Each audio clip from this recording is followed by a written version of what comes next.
Listo. Bueno, estamos en la semana 16. La semana 16 estamos hablando acerca de la ley del gran impulso. Y hoy es día 4, es día jueves. Estamos hablando de la vida de Salomón y te voy a compartir el pensamiento de liderazgo del día de hoy que dice de la siguiente manera. Mientras un líder sostiene el impulso, el gran líder lo aumenta. ¿Ok? Notemos la diferencia. Se los repito. Mientras un buen líder sostiene el impulso, el gran líder lo aumenta. Y la lectura bíblica del día de hoy se encuentra en Marcos capítulo 4, versículo 25, que dice, porque al que tiene se le dará, y al que no tiene, aún lo que tiene se le quitará. Bueno, Salomón llevó a Israel como nación a un punto en el que nunca había estado. Se convirtió, recordemos, en el reino más poderoso del mundo. Como resultado, se convirtió también en una demostración viva del favor y de la gloria de Dios para todo el que entraba en contacto con él. Lo que la reina de Saba dice de Salomón, lo dijo en Primera de Reyes, capítulo 10, versículos 6 y 7, y dice, verdad es lo que oí en mi tierra de tus cosas y de tu sabiduría, pero yo no lo creía hasta que he venido, y mis ojos han visto que ni aún se me dijo la mitad. Es mayor tu sabiduría y bien que la fama que yo había oído. Jehová tu Dios sea bendito, que se agradó de ti para ponerte en el trono de Israel. Porque Jehová ha amado siempre a Israel, te ha puesto por rey para que hagas derecho y justicia. Bueno, como todos los grandes líderes, Salomón hizo más todavía que conservar el impulso. Recordemos que Salomón aumentó lo que David su padre había iniciado. Bueno, pues Salomón su hijo lo llevó a su potencial más elevado. Recordemos entonces, David fue un buen líder, pero Salomón su hijo fue un gran líder porque aumentó ese impulso, mejoró ese reino que tenía en Israel.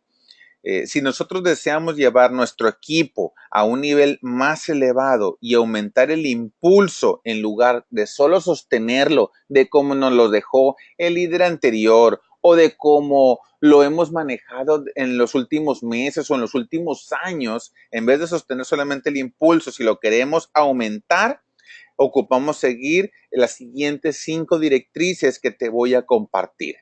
La número 1 dice, entienda el valor del impulso. Ninguna organización, ya sea nación, un negocio, sea la iglesia, sea en la familia, sea un equipo deportivo, ninguna organización, ningún equipo va a lograr su potencial sin un impulso que se aumente constantemente. Siempre tiene que estar creciendo, siempre. Démonos cuenta en los grandes, por ejemplo, en equipos deportivos, si queremos que funcione, va creciendo. Un equipo de fútbol de tercera división va creciendo hasta llegar a la primera división. Un negocio va creciendo hasta que se hace una cadena nacional o internacional. Si no es así, va a suceder exactamente lo contrario. En lugar de crecer, recordemos que el empuje del mundo es hacia el pecado y la entropía. Por naturaleza, todo tiende a ir cuesta abajo. Si no trabajamos arduamente para avanzar, entonces retrocedemos. Es por eso en muchas ocasiones que yo a mis alumnos que están más cerca de mí les digo, no tiene ningún sentido que tomes un entrenamiento si después ya no avanzas. Uno, si no accionas lo aprendido, y dos, si ya no tomas otro entrenamiento. ¿Por qué? Me doy cuenta de manera muy sencilla, incluso solo por las publicaciones de Facebook.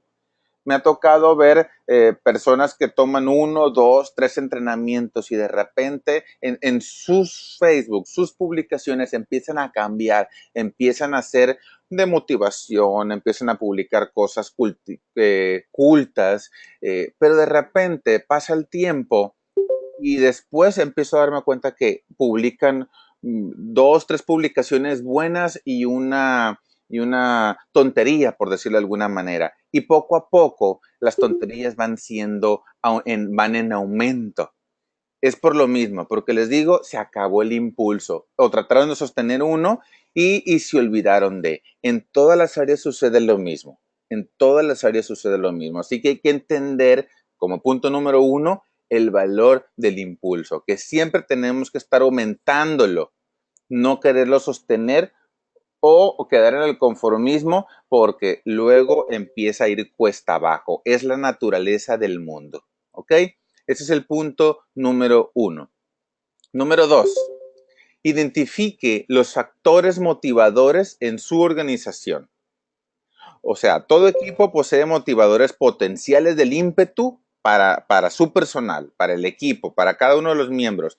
Nuestro trabajo como líder, ¿qué es? Es descubrirlos y estimularlos.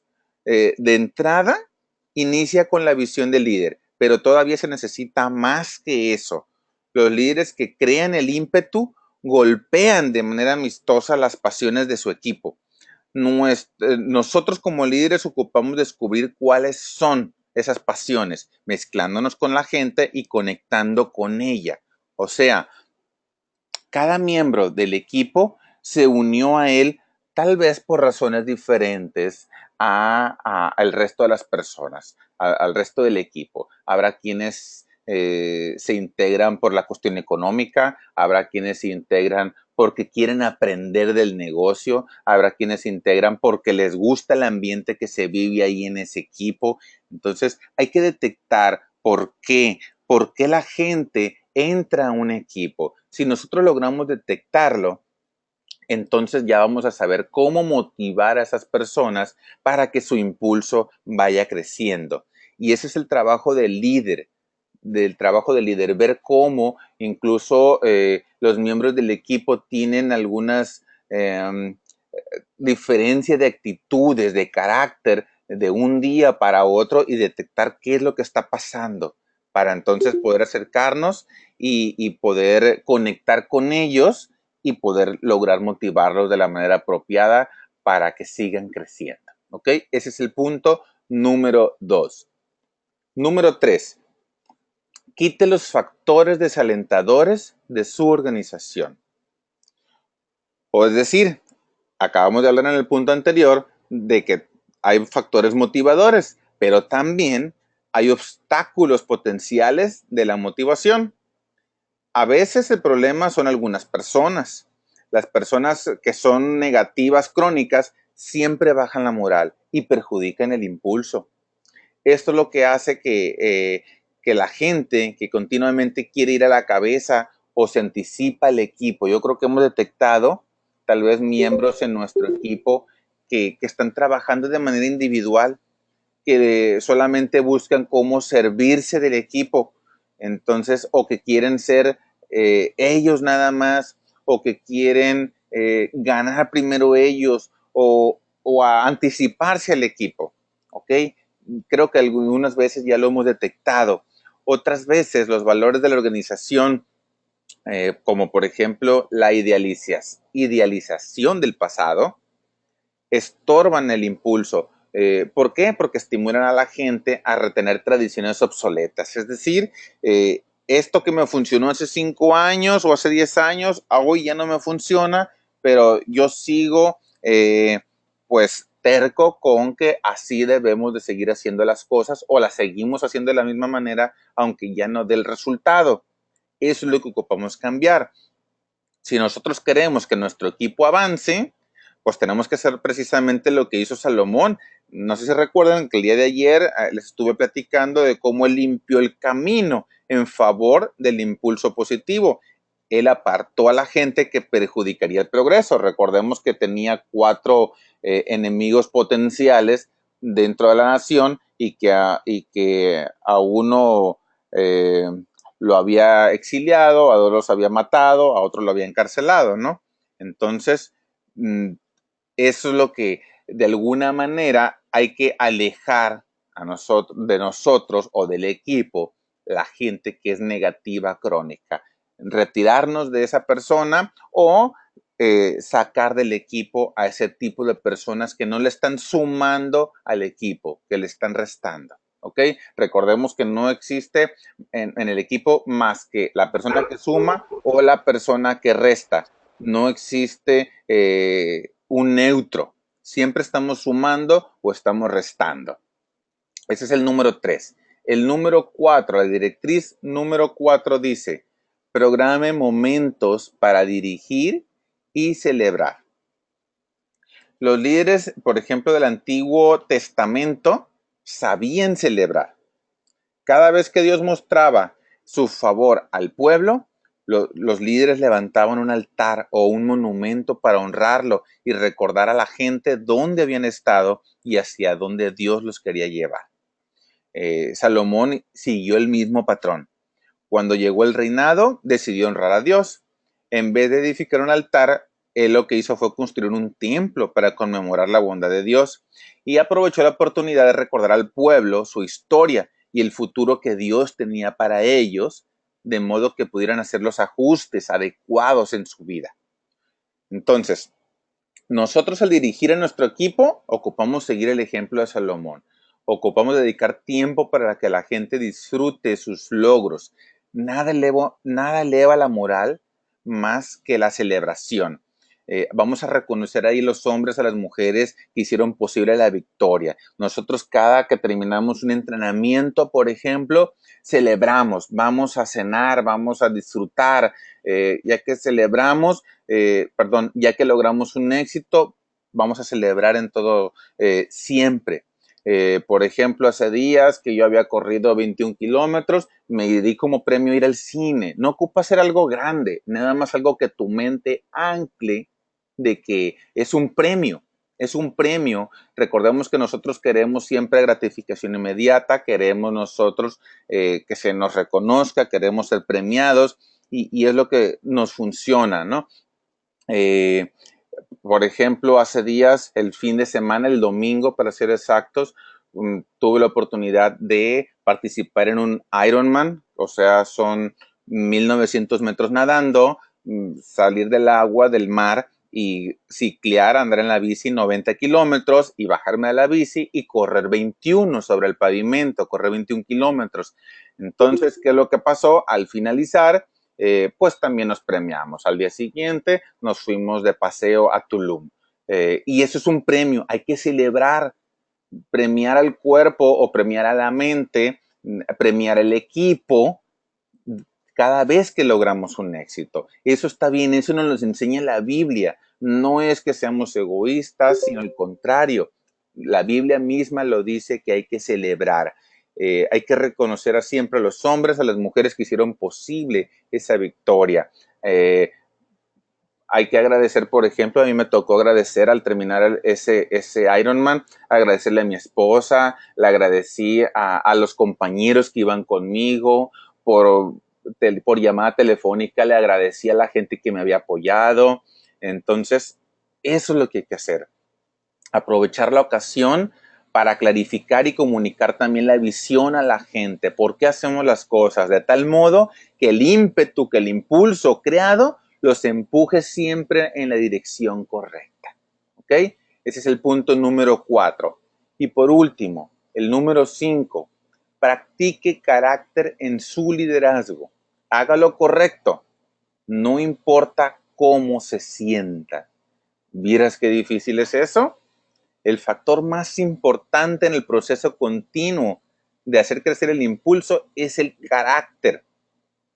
Si el líder se desacredita o se descalifica, el ímpetu deja de desarrollarse y puede rápidamente llegar a una detención, a parar totalmente.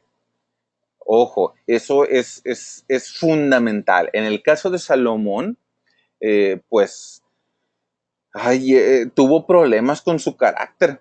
Dejó que la pasión que tenía por Dios fuera eclipsada por la pasión que tenía por las mujeres. Así que él, pues, tuvo 700 mujeres reinas y 300 concubinas. Así que, pues, ¿qué fue lo que pasó? Eso fue su su perdición de alguna manera. No tuvo el carácter adecuado para que siempre estuviera en victoria tras victoria o creciendo su impulso, ¿no?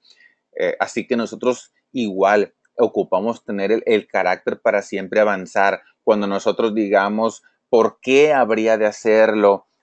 Aquí puedo hacer trampa. Te comparto que cuando este domingo que estuvimos en el Ironman, salí del agua con mucha energía, con muchas ganas de avanzar. Al ciclear los 90 kilómetros de bicicleta, después de los 60 se empezó a poner como más pesado. Al llegar a los 75, yo ya estaba pensando en renunciar. Dije, terminando los 90, me voy a bajar, no voy a aguantar las piernas, hasta aquí lo voy a dejar. Ahí empecé a tener debilidad del carácter. Entonces yo recuerdo que Dios me decía, vas a seguir avanzando, no importa que avances despacito, pero vas a llegar a la meta, no importa el tiempo que hagas, lo vas a lograr. Entonces ahí fue donde el carácter otra vez decía, vamos a avanzar con el tremendo calor, echándonos agua en el cuerpo, me echaba hielos entre el traje que traía, entre el trusit, y seguir avanzando. Y al bajar de la bicicleta, yo darme cuenta que ya había gente que había terminado y a mí todavía me faltaban 21 kilómetros. Entonces, pues se nos baja la moral en ocasiones, ¿no? Pero decir, bueno, vamos a avanzar. Y era un circuito de 5 kilómetros, 250 metros, para que al ir y volver al mismo punto lograbas 10 y medio y tenía que ir y volver de nuevo para lograr los 21. Bueno, yo pensaba que era una sola vuelta al circuito, que no era de 5, 250, pensaba que era de 10 y medio. Entonces, cuando voy y vengo de regreso, eh, yo pensaba que ya estaba terminando los 21, no había una marcación de kilometrajes y de qué tanto llevábamos, hasta que de repente empecé a ver gente que venía en sentido contrario y decía, bueno, ¿a poco tantos traía yo atrás de mí? Y la segunda que decía era, de repente, mira, esta persona, este competidor se me hace que ya lo había visto antes y este también. Entonces, y de repente cuando mira a alguien del equipo y le digo, oye, ¿qué estás haciendo? ¿Por qué te devolviste? Es que son 2 vueltas. Cuando ya sentía yo que me faltaba 1 kilómetro para llegar, ¡pum! La moral baja y el carácter se debilita, por lo menos en mi caso. Decir, ¿qué voy a hacer? Yo pensaba, vengo en las últimas, llego, faltaban 500 metros y voy viendo la meta. Y cuando llego, faltando 50 metros, me dice alguien del juez, ¿es primera vuelta o ya es la segunda? Si es la segunda, por aquí pásele a la meta. Si es la primera, devuélvase por acá. Y ahí es donde me entra a mí, ¿qué hago? O sea, si me voy hacia la meta, pues ya nadie se da cuenta y se trampa y empieza el carácter a debilitarse. Empieza a decir, aquí vas a demostrar quién realmente eres. ¿Se dé cuenta las personas o no? Entre 1800 tal vez contigo no se dan cuenta, pero tú sí te das cuenta y Dios sí se da cuenta. ¿Y qué es lo que vas a hacer? Bueno, elegí dar la vuelta, correr los otros 10 y medio kilómetros que me faltaban y todavía para rematar el staff ahí me dice, uy, pues se le queda 1 hora 20 antes de que se consuma el tiempo y si no queda descalificado. Y entonces otra vez el carácter empieza y todas las 8 horas que vengo corriendo y todo van a quedar en balde. Bueno, pues a darle, no importa que me descalifiquen. Bueno, pues ahí les platico que llegué 2 minutos antes de que se acabara el tiempo, pero por fin pude trabajar el carácter. Y esto es siempre hacer lo correcto, no importa cómo nos sintamos. En el equipo tenemos que trabajar siempre con eso, con el carácter. Demostrarle al equipo que sí podemos hacer lo correcto, no importa cómo nos sintamos. Porque si nosotros nos permitimos hacer lo incorrecto, ¿qué crees que va a hacer el equipo? Lo mismo. Si el líder se permite hacer lo que no se debe, el equipo también lo va a hacer. Si no tenemos un buen carácter, si no tenemos carácter, ni siquiera un gran líder va a poder conservar el impulso. Ocupamos hacerlo de manera correcta. Si nosotros deseamos llevar a nuestro equipo y a nuestra organización a un nivel más elevado, ocupamos aprender a crear el impulso. No es fácil, te lo aseguro que no es fácil. Duele, cansa, físicamente y mentalmente. No es fácil, pero nada de lo que podemos hacer como líder se compara con el impacto que esto va a tener. ¿Ok? Con esto terminamos el día de hoy. Nada más te dejo la pregunta de reflexión que dice, ¿qué estás haciendo para aumentar el impulso? Te lo repito, ¿qué estás haciendo tú ahorita para aumentar el impulso? Al contrario, si me dices que te estás desmotivando, que ya te quieres salir de tu equipo que estás, si ya te quieres salir, si ya quieres renunciar, si quieres buscar otro trabajo, qué sé yo, pues entonces imagínate, pues que no lo estás aumentando. ¿Qué vas a hacer para sostenerlo, ni siquiera sostenerlo, para aumentarlo todavía? Para demostrar que puedes llegar a ser un gran líder si no es que ya lo eres aún. ¿Ok? Entonces con esto terminamos el día de hoy.